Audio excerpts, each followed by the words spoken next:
दरभंगा जिला के रहमगंज काली मंदिर निवासी अमन कुमार आनंद के द्वारा जिले के नेहरू स्टेडियम में स्वयं निर्मित वायुयान का प्रदर्शन किया और सैकड़ों लोगों की तालियां बटोरी। इस अवसर पर स्थानीय लोग काफ़ी खुश नजर आए और जिले के होनहार विद्यार्थी को शाबाशी दी।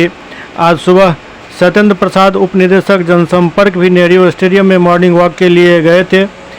वो भी यह दृश्य देखकर आश्चर्यचकित हो गए। बाल संरक्षण अधिकारी पंकज कुमार, राजकुमार प्रसाद, हरमोहन चौधरी के साथ सैकड़ों व्यक्ति ने इस नज़ारा को देखा।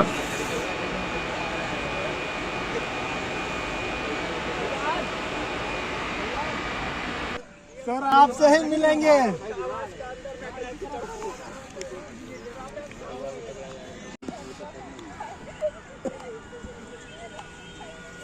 पकड़ रहा है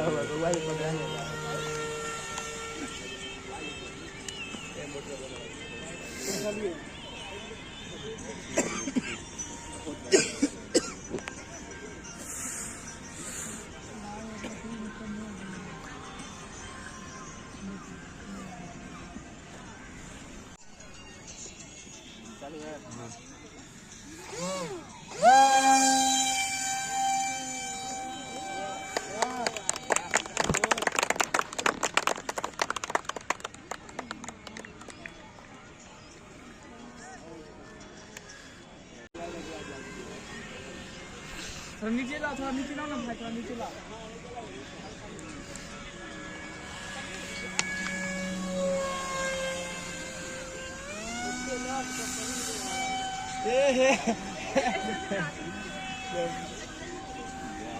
कौआ को पूरा जगह दिया। कौआ देखो ना कितना आ रहा है। कौआ को देखो सर आपसे ही मिलेंगे।